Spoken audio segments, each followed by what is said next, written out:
I'll kind of give you an overview of where DPU's community efforts have been since I've taken over the water and energy conservation role. And I want to invite this more as a discussion because I do kind of have a script for myself, but again, that's because words are a struggle right now. But if I don't have to follow my script, awesome. So if you have questions or comments, please interact as we go, and we can kind of steer the conversation in different directions. And could I don't think your mic's on. Oh, is your mic on? Yes, there's a green light. I'm not hearing you very well. I think it's just connected to the camera. There's no connection between the mic and any speakers in the room. Oh, okay. So, I will talk louder.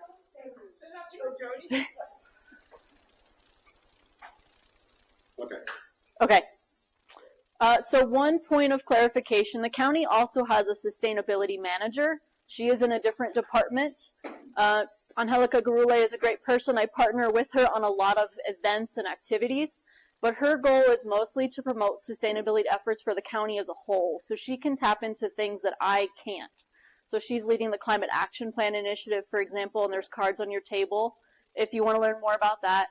I'm helping on that as more of a editorial side of it, but that is her pet project. That is her initiative. She'll also be leading a lot of like the EV projects. A lot of what I do is geared toward our customers specifically. So anything I can help our customers with, gas, water, sewer, electric, specific conservation efforts, that's where I fall into. So let me go back to my script. So when I was in high school, my mom started telling me, "You're German, shut up and learn to take a compliment." And I was like, what is she talking about? And she was helping me start to embrace my successes. I started to really, learn what I was excelling at, what were my talents. And she was like, you need to be proud of those. You need to learn what your successes are so you can move forward with them in the future. And I've been with DPU for 2.5 years now, and that phrase is starting to pop up again, especially as our programs are getting recognized more and more. We're not just a utility bill now, we're actually programs and events and outreach opportunities that people are tying to utilities, which is exciting because people aren't afraid of us anymore as much. And I say our because I really rely heavily on my partners, my technical experts, and the community, because without all of those components, it's just me creating a program and hoping it gets off the ground, right? But without the people doing the program and the expertise behind those programs, it's going to be nothing. And my supervisor, Captina, has been a fantastic sounding board for me and the wind in my conservation sails. Because again, I'm relatively new to this position itself. I came from a water conservation world, so I knew all about preserving pristine hellbender habitat and talking with farmers about the best time to apply manure to reduce nutrient reduction. I didn't know a lot about energy efficiency, so to bounce ideas off with her and to really gauge this community as a whole, especially I've only been in this community 3.5 years, can be an intense community to come into, as many of you might be aware of. I knew the community I came from, those were my people, my family, so a new place, a new type of attitude to take conservation efforts into. And as the Water and Energy Conservation Coordinator, I'm responsible for providing education and resources for all of our customers. That includes you as residential people, the congregation spaces that we're in right now, the schools, anybody who has a utility bill, they're our customers. So trying to provide efforts toward them. But more importantly, I aim to reduce utility consumption and waste through efficiency programming and to conserve our utility resources on our side too. We can't just be willy-nilly pumping water and then suddenly we have no water, right? So we need to make sure we're doing leak audits. We need to make sure we're promoting conservation in that regard, because it would be hypocritical for us to be like, you need to conserve, but we're just out here turning on sprinklers right and left. Yeah. So it goes both ways in that regard. So my guiding document is the Water and Energy Conservation Plan. It is a publicly guided document, as well as guided by the Board of Public Utilities. So they create all their goals and outreaches that I take. I haven't had to do a public information session yet because one was done right before I came into the position. But this fall we'll be doing a public engagement session to incorporate what does the public want us to do. If I think we should be doing a toilet replacement program, but you as public is like, all of our toilets are fine, move on, don't waste your efforts there. I need to know that, right? What does the public want to see us doing? We're not going to do everything you say because, it's within reason and feasibility, but I'll certainly listen to what you have to say. But planning is good, doing is better. We have to move at a pace that's closer to the urgency and the issues in our community. So again, knowing what the public thinks we should focus on is a big consideration, especially since we are a public utility, right? You are us. Words hard. So all the programming that we do is not outright laid out in this document. There are some suggested programs that I do have listed based on studies that I've done or webinars that I've attended thinking that it might be a good program. But if I spent all the time making sure the programs we did were in this document, I'd be writing all the time and not doing anything. And that serves nobody any good. So our DPU resources and programming are about mitigating what we can do and adapting what we can't. To me, that means efficiency and conservation efforts will be the most effective when behavior changes, those adaptations, how can you change what you're doing to adapt to that condition, are also coupled with new technologies, that mitigation behavior, right? So if you look at water conservation, because I love water, you take shorter shower times, so that's adapting your water conservation. But that new technology might be that new shower head. So coupled with your behavior change and the lovely new shower head that you got, that's really going to increase your conservation efforts. But at the same time, we realize that not everybody can do all of that at once. So we really try to tailor our programming and our outreach efforts to the whole spectrum. What is just going to be maybe a simple behavior change, shutting your blinds on sunny days, versus installing those new fancy windows that reflect the sun and keep your house super cool so you can still view out of it, right? That's a total different spectrum for our community. So I started in February 2022, and my first task, I didn't bring it because it was huge, was the induction cooktop program. How many of you have borrowed an induction cooktop unit? If you haven't, I have no wait list. Come see me. So what I was tasked to do was to find and create a program that would encourage people to get exposed to induction in order to help them understand if a conversion to induction or even a more efficient electrical stove was good for them, to maybe phase out an old electric stove that you're like, man, I hate this thing. My mom has an electric stove, as an aside. It takes like 2 hours to cool down. Nobody likes that thing. Or maybe if you were ready to get rid of gas in your house, either your stove was old or, I have kids in my house, so I'm looking to get rid of my gas stove. Personal choice. I'm not here to take your gas. But I was encouraged to come up with an induction type program. Okay, what am I going to do? Like I said, I came from water world. I don't know anything about electric. I don't know anything about gas, so I had a lot of research ahead of me. And what I found throughout my process was a lot more programs were coming up with induction borrowing programs. So I was like, awesome. So I ordered all these induction stoves after researching the best one that's available out there, the most durable. We went to Consumer Report, found all these things, got all the stuff ready, and then I went on maternity leave a month after I started. So they trusted me enough to hire me like that, very pregnant. And then I left them. And then when I came back, I had all these boxes. So it was exciting to have a program to run with, to get started and to see where it was going to go. So from that induction program, we've expanded it a lot. We had 130 people who have done our induction borrowing program through our office. I don't know, how many of you are familiar with the Library of Things program? Okay, so at the library, for those of you who don't know, you can check out other things than books. I don't know if you know this now, but you can. So we've expanded to the Library of Things. You can now borrow a cooktop from the library because we realized there were certain audience members who didn't have a utility account. Maybe they were an intern through Lanol who was subletting a room in somebody's house. They're not paying a utility bill. Maybe it's, whatever the situation might be where they have a library card but not a utility account, that opened up an additional audience. So we've had, let me get you your very important number. No, I don't know where it is. Oh, here we go. 30 people have checked out the 2 induction stoves between both libraries. So we make sure everything that we give to a library, both communities are having access to it. That's another thing.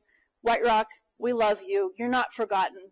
We really try to incorporate a lot of our programming to there. We have programs there, etc. So in our induction stove feedback, we found out that we were also missing additional audiences. Yes? Can I just ask you a question about the induction? Yeah. You check it out and it still belongs to the county? Yes. Or you for it, or how does that work? You get to borrow a kit, and it comes in a bag slightly bigger than this, and it has a portable induction unit in it. It also has a pan and utensils.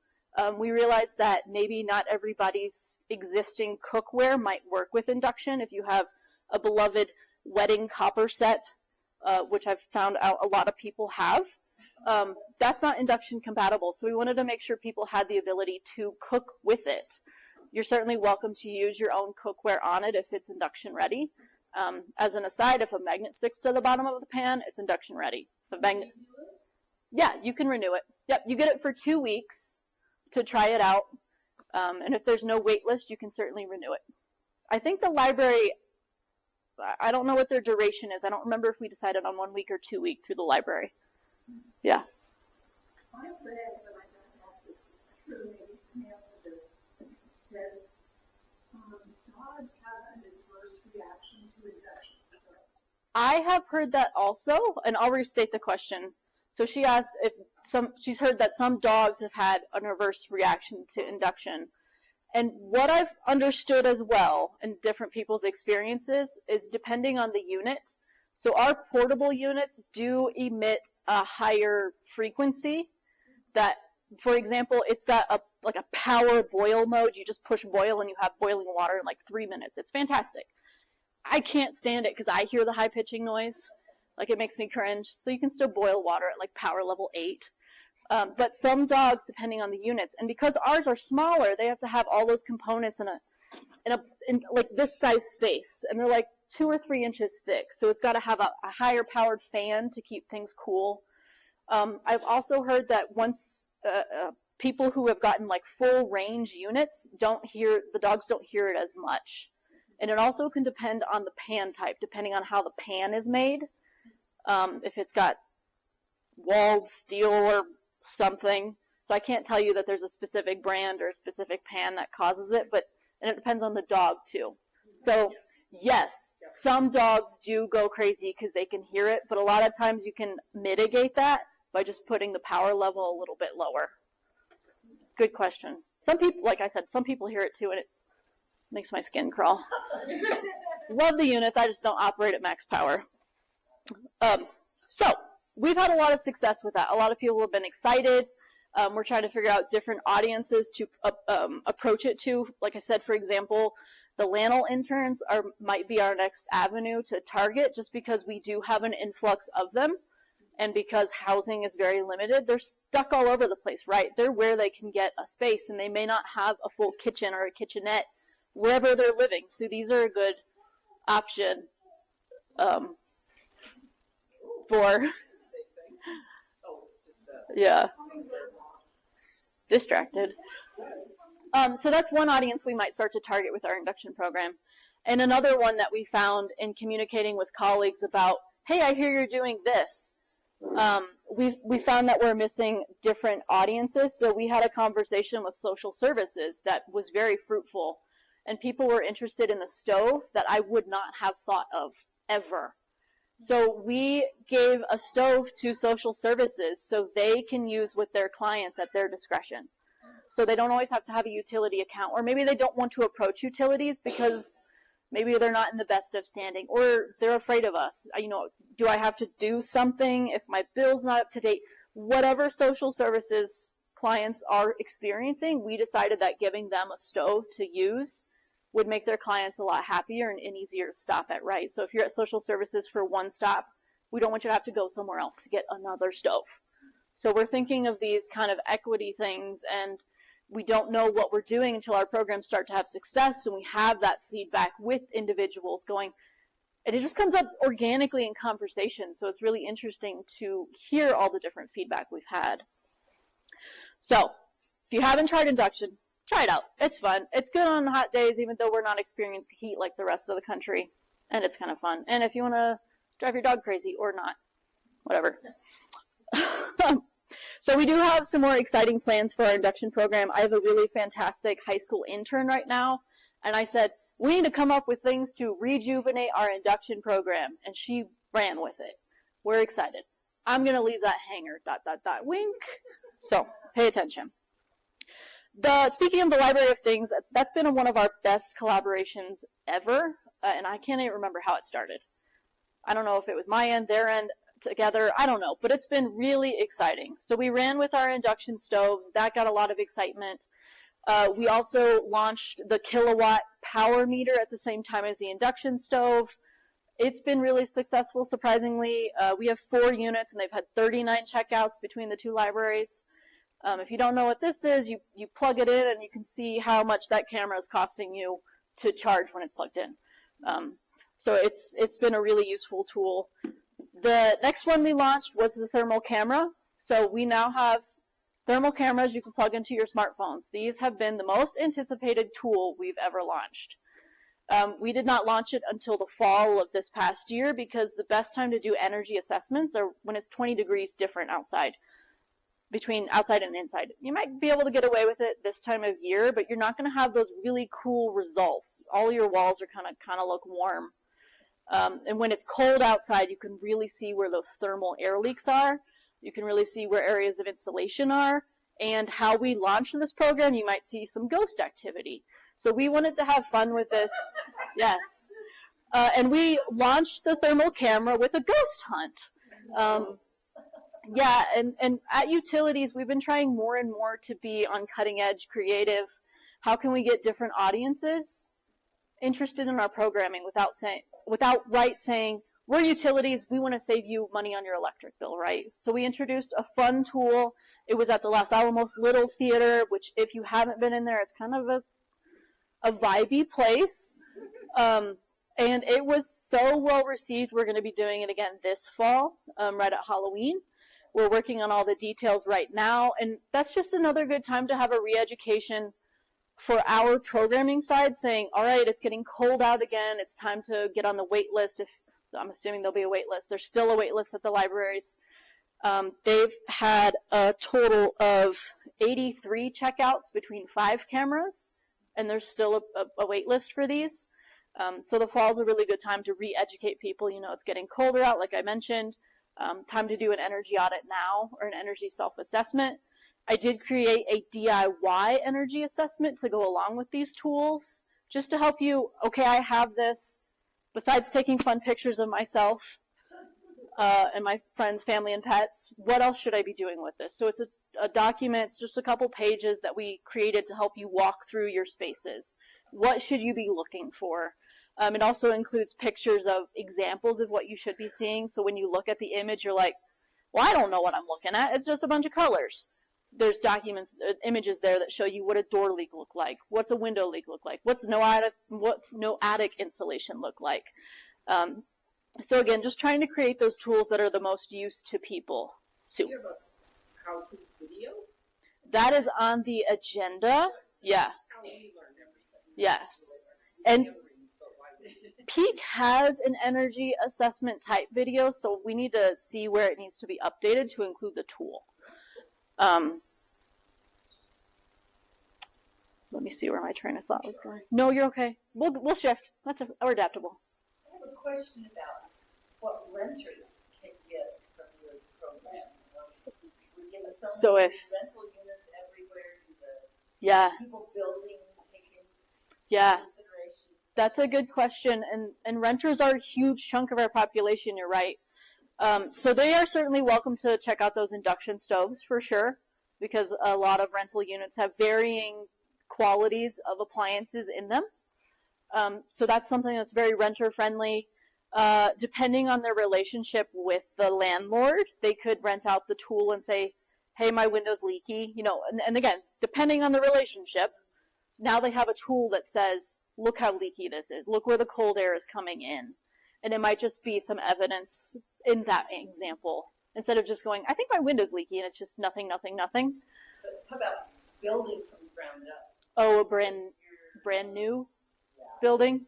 Your county organization have any input in how they can build? Or? No, we don't right now.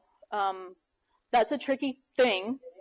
A lot of builders right now, they do have to apply to whatever energy code has been adopted for the county. And I say whatever because we just adopted the 2021 International Energy Code standard. The new ones that are down by the hospital, for example, those really colored ones, that isn't going to apply to them because they're already almost done, right? So they are under the 2018 standard, I think. So right now, that's as best as we can get. And those standards are pretty good. But we can't, by law, do anything about banning natural gas connections. The Climate Action Plan is going to address a lot of that, but we as DPU can't do anything right now. We will certainly talk with developers and housing and people who have the 2 parcels you can build a house on, if they have questions, because I do get a lot of people who call me and say, even if they're doing renovations, can you tell me about heat pumps? Can you tell me about this? So we try to provide as much information as we can. And I focus mostly on retrofits because that's the bulk of our population. But ground up, we just don't have any say right now. Yeah. Kathy? It's probably worth noting that there are developers that if they have to break the ground and put the utility services in themselves, they're not putting in gas. But we have a few already, they're not. They're just doing all electric. So I think it's like self-design on their part. Yeah. Infrastructure costs. So, Yeah, that's a good point, Kathy, because why put in 2 lines for energy if one will do it now? Since the technology for electric heat and electric water and electric cooking has come a long way since everything here was built in the 50s, why put in 2 lines if you can only do 1? Yeah, but that's something that's their own initiative, and we'd love to see more people adopt that because, yeah, why do twice the work and twice the inspection and twice the whatever? But that's up to them. Good question. Carol. So I'm trying to follow this. So I have a house that's built in the late 80s, but I have gas. And, I came to your induction performance, and I have now a little one. And you can borrow with Coco money, but I didn't realize that you have to have electric to plug in a stove. And of course, I have gas. I mean, there was my house. I don't know how much it is to retrofit all of that. And I was wondering if there's someone there who has suggestions like, we probably do need a new furnace, but of course it's gas. The water is gas, and place for heating and all that. So I don't know that I'm willing to. I don't know what I'm willing to do. I'm going to have to do something because replacing the gas furnace is also very expensive. Yeah, those are excellent questions, and we're trying to put together a ton of resources for people to do that. So our current website, and we need to reorganize a little bit because I think you have to really dig to find it. We do try to put in, I found a heat conversion calculator. You plug in what you have, you plug in what you want to go, and it's going to tell you at least the cost and the cost savings of switching, or not, depending on what you want to switch to. Another initiative we really pushed for, but I have 0 feedback on, except Leslie. We're trying to do an efficiency showcase. So we want to get people's experiences out there. How much did it cost you to convert your house to an electric plug that could support a stove? Because you need one of those big ones. You need one of those 240 plugs, right? So then you have to look at, okay, what's it going to take to get a plug back to where my stove is? What's it going to take to support it on the panel? What does my panel layout look like? So there's a lot of questions that we're really trying to engage the community and giving us your feedback on your improvements. Because I can't be like, well, this electrician said it's going to cost $10,000 when Leslie, for example, experienced kind of one issue after another to get to that point, right? These are the things that you may not look at. And I have to, when I one day get an induction stove, look at too, because I have a gas stove and it needs the plug and I'm a 100 amp panel, and how's that going to work? And it's over here and my panel's over here. And these are considerations that we don't know. And even to get a contractor to give you an estimate could be a while. So we're hoping to get enough community feedback to at least start people down that process. Or if you're just not a homeowner, if you're looking at this and going, I'll go out and buy an induction stove, and you just don't have that knowledge that you need, then you have your induction stove and the people who deliver it is like, what are you going to do now? And you're like, oh, crap.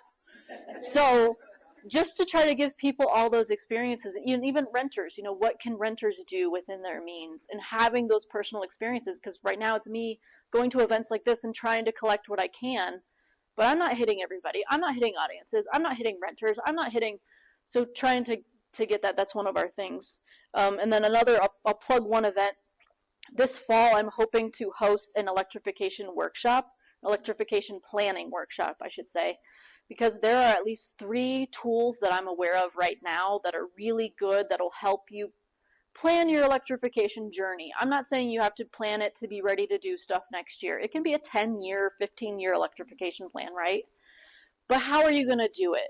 What appliances, what doodads, what electrical hobnobs do you want in your future? And how are you going to do it? What's your panel look like? How can we get, I'm really interested in, because I love retrofits, but we don't want expensive retrofits. How can you do stuff on 100 amp panels? Sue sends me a lot of great articles on 100 amp panel stuff. There are fancy circuit sharers. There are plug sharers that you can share between your dryer and your stove. So when you're using your stove, it cuts off your dryer, but when you're done with your stove, it turns back on your dryer. Right, but those are 2 things you're not using all the time. So you don't have to be running them at the same time, but you could have them sharing a circuit, for example. So we're trying to find more research on that because that's pretty new technology. Yeah. This is something that's really discovered by accident because of an accident. So we replaced all of our original toilets in the house with lower water ones.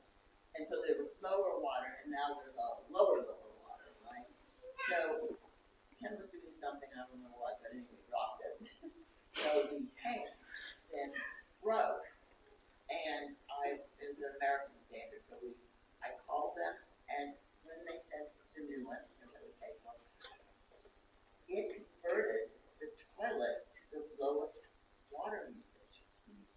I thought, wow, because it's a big deal to take out a toilet. Mm-hmm. The whole town bought new toilets.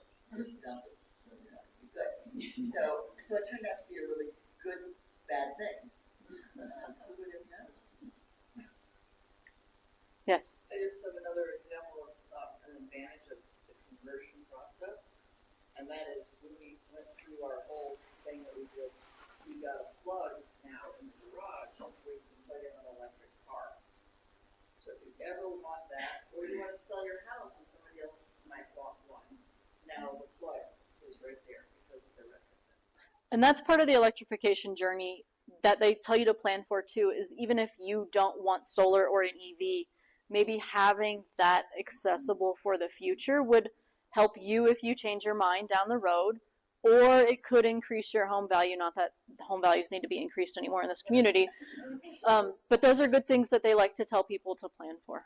Colleen? Another thing for planning is to just realize that if you've been in your home for a while, you're limited on property tax increases. I think it's to like 3% a year, unless you pull a permit for something.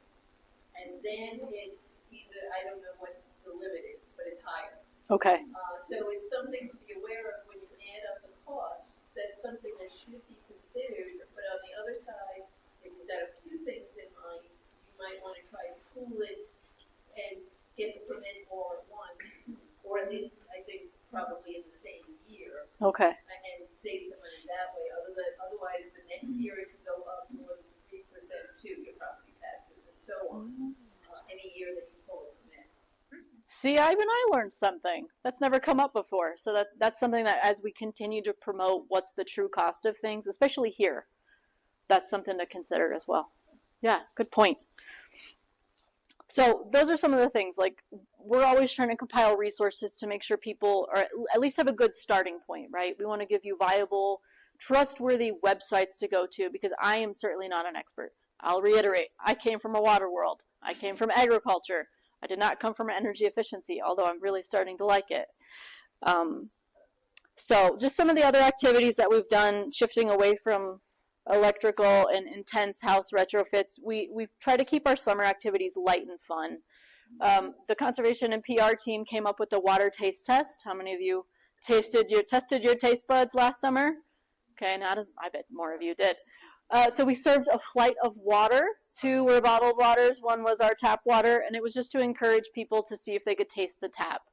And if you're a die-hard water bottle fan, but you couldn't pick out the tap water, why are you wasting resources on bottled water? Our water tastes just the same. That's just an example.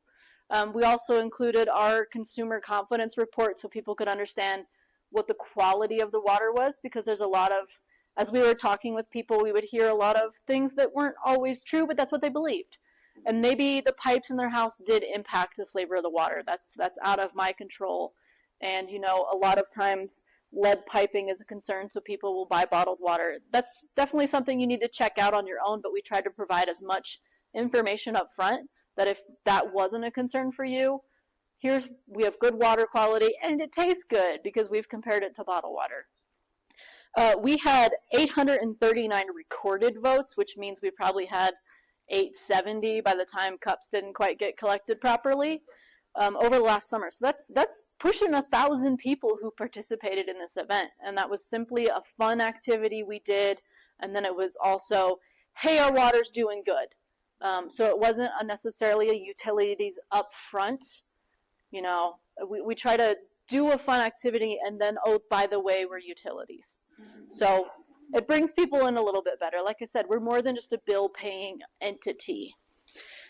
Another really good partner that I've recently tapped into is the Los Alamos Master Gardeners and the New Mexico State University Extension Office. Last summer, we worked hard to prepare the Sustainable Landscape Design Series. It was a 7-month workshop. It was 1 workshop for 7 months, an hour each night, like an hour a month. We recorded all of those, and the purpose of that was to start promoting water conservation. Up till that point, I had been heavy on energy efficiency, induction cooktops, so it was nice to tap back into the world I knew. And promoting water conservation, right? We live in not a water-intensive area, and you know, I come from back east, so not all the plants that I grew up with, even though I want them to be here, are appropriate.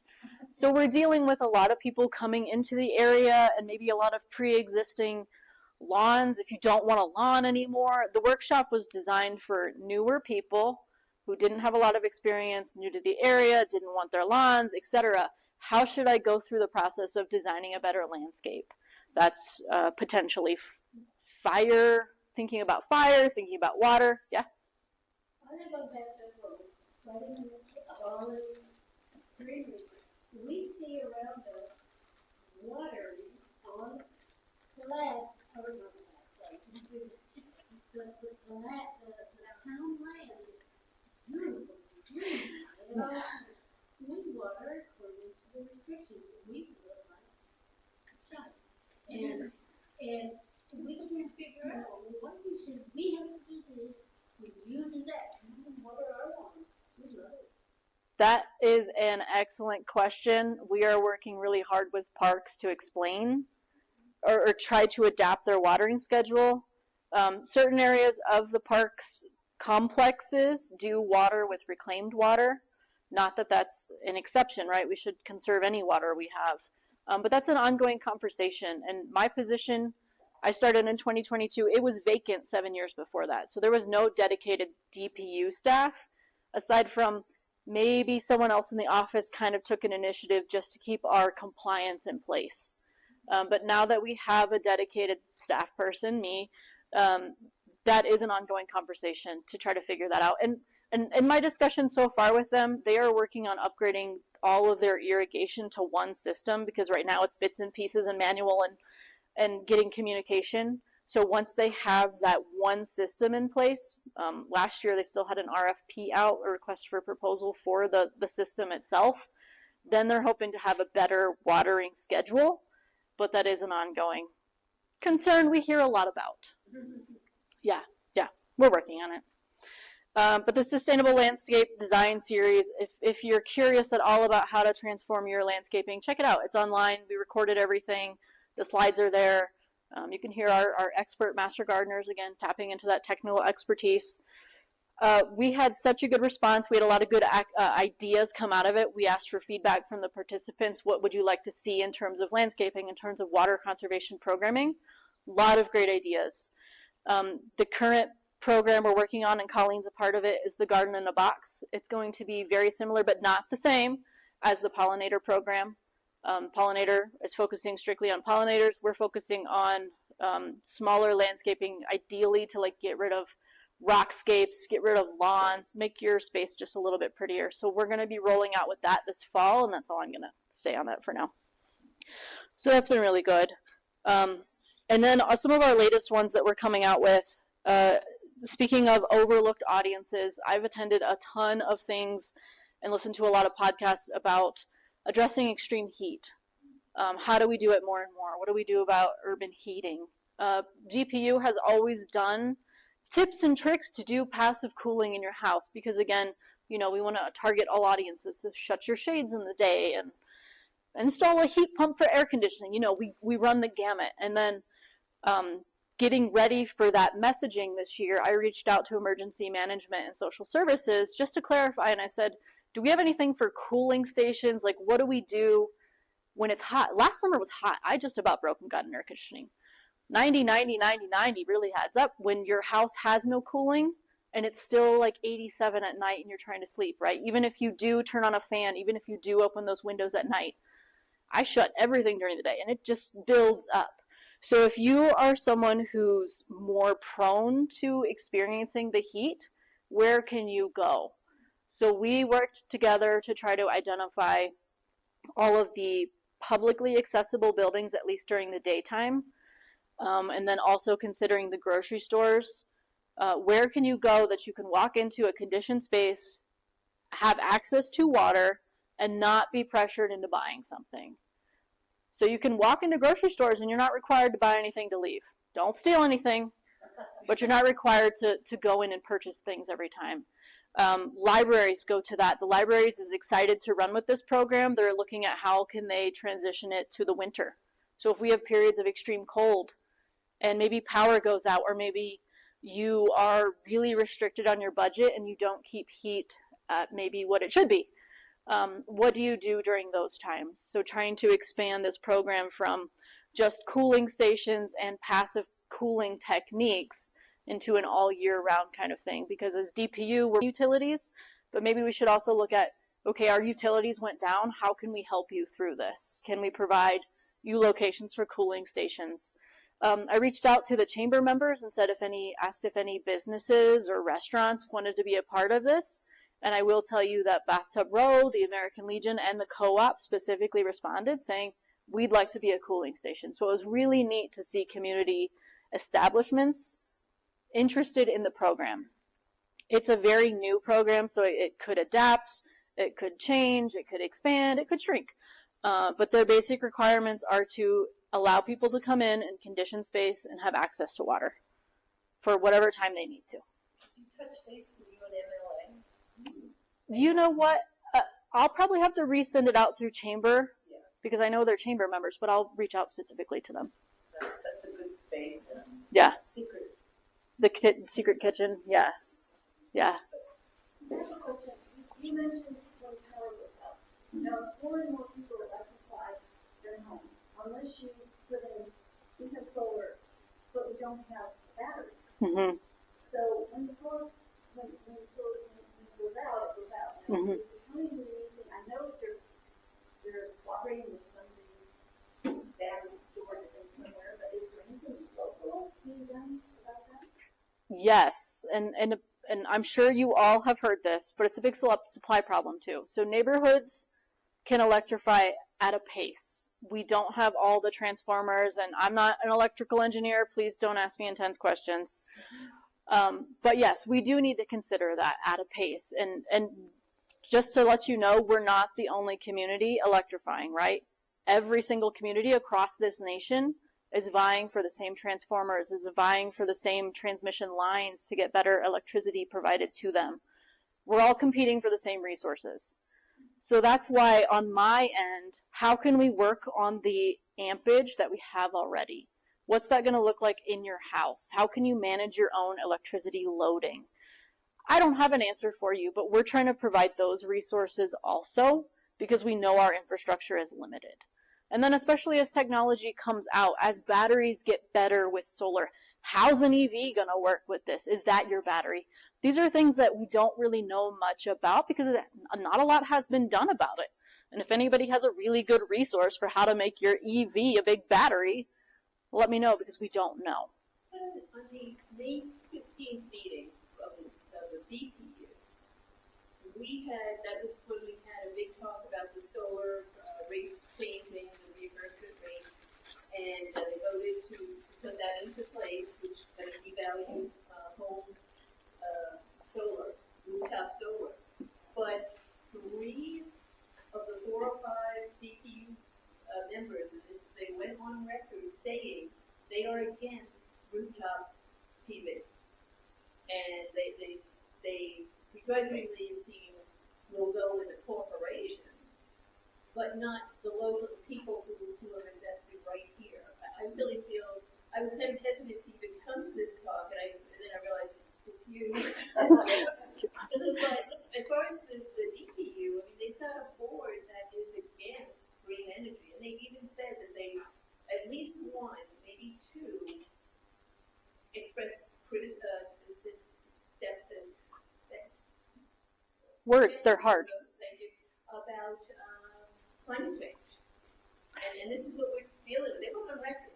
I mean, if you go to the meeting, hopefully it did get recorded. It was at peak, and They always get recorded. I've had things at peak, and this one has some technical. they don't. I didn't watch the last hour. Colleen, that's a point I'm not familiar with because I just do the conservation side. And I did not watch that meeting because I enjoy my time. Yeah, those are things we have to balance, right? Is what's going to be best, what's the rates, and that's not my world, so I don't have a good answer for you. But you are all certainly welcome to go watch it and interpret the meeting for yourself. They are all online, and we can get you that link. Cool. So cooling stations have worked out really well.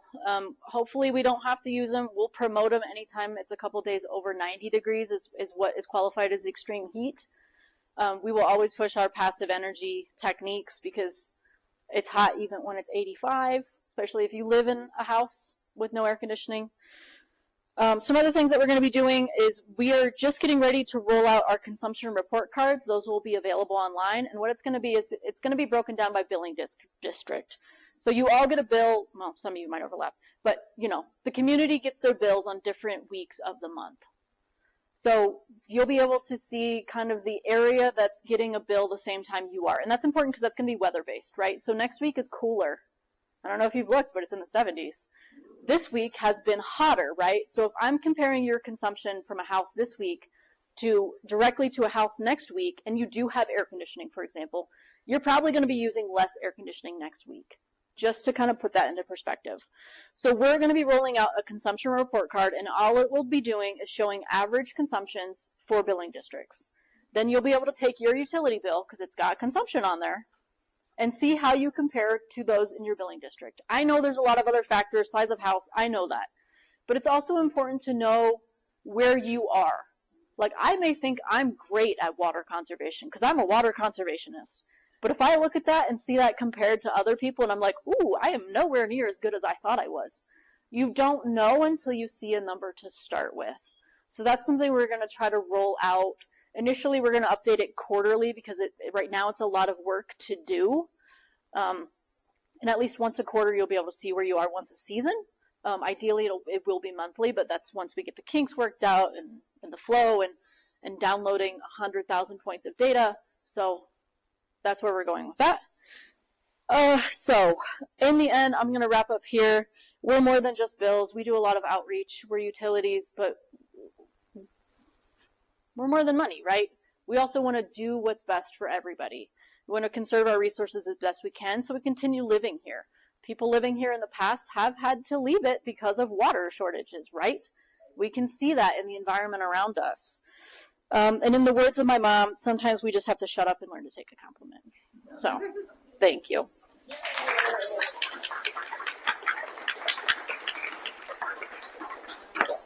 know people have been asking questions, I was one of them. So does anyone have a question? We're just wondering if there's any more news about the Inflation Reduction Act. Yes. Was our hope from the beginning Yeah. as we launched our Endeavor. project. Yes. For those of you who don't know, the Inflation Reduction Act was passed in 2022. It's providing 10 years of, for residential purposes, that's what I'm going to speak to because that's who most of our customers are, 10 years of tax credits and rebates. All of those are defined parameters for any energy efficiency improvements. That could also include, if you're just someone who's against induction, it could include a more efficient gas stove. It could include a more efficient electric stove. If you're like, I just love my copper pans, I'm never going to get rid of them. You have to look into the fine print, and we're trying our best to update that website. In terms of the rebates, so the tax credits have been available since 2022. The rebates have been a hindrance, so they will be run through the state, the Energy, Mineral, Natural Resource Department, EMNRD. They have applied, they have the money / they're getting those final details out of how that rebate program will look. We only have so much money. It will not last 10 years like they thought it will. But at the same time, they also may not just offer everything all at once to maybe stretch it that 10 years. So what that means is that hopefully this fall they'll have that program information out. That also means that everybody who's eligible for a rebate may not actually qualify for a rebate because they only have so much money and they're going to put the impact where they see it the most. So that could mean, putting more efficiency heating appliances in places that have larger energy burdens than us. Just to throw that out there, that could be one of the possibilities. So even if you do qualify, you might not necessarily qualify for it through the state, whereas in a different state you would qualify for it. It's up to the state to run that program. We do have a lot of information on our website. If you're not sure what I'm talking about, you can also check out Rewiring America. They have a nifty little calculator that'll tell you up front if you're even might be eligible for our state's program. So they have the money almost, and it should be launching this fall, is what I've been told. We'll keep people updated, but that's what we know right now. Yeah. Yes. Do you have a comparison between energy used for houses that have forced air heat and pumped hot water heat? No, because we don't know those houses. We don't know. I don't know those houses. Like here, we're also trying to figure out, and I can't access your utility information and know what your unit is. So I don't know for here. I could find a general statement and standard, but people are always like, but what about here? I don't know those houses. So if you have one of those houses, I could certainly find another house and compare you. But that's where we're limited. Because we'd love to get that information out. Second question, do you have water police? No. Just go around and see if you're watering on the correct day. No, our water... Taking a shower, making sure you know. Santa Fe does. And I think they call them water conservation police or something. But we don't have the ability to enforce anything. It's only an encouraged voluntary water rule W8 because we can't enforce it. And we don't always want to be seen as enforcing, right? It should be on you to pat yourself on the back for doing good. Yeah, good questions. Anything else? So does that mean, sorry, I wasn't paying attention, that we have tiered billing for residential water use? Mm-hmm. Yeah, that's in effect during the summer, the growing season. So from May to September, the end of September.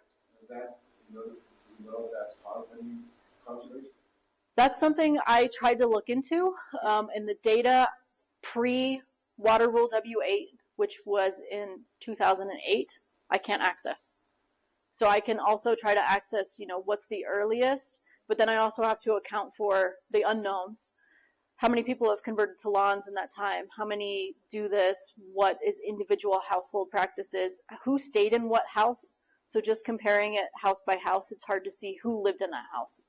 Was it a 2-family house for 3 years and then a 5-person household for the next 6 years? So you're also accounting for those factors that I can't see. So right now I'm not seeing an overall, but there's so many factors and I don't have pre-implementation numbers. Is there plans to as they tease out whether those tiers need to be adjusted for the conservation.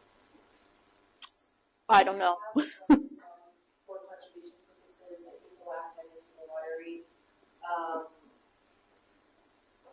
they like really looked at different classes, like the multi-family classes typically in apartment building or maybe for shared leaders.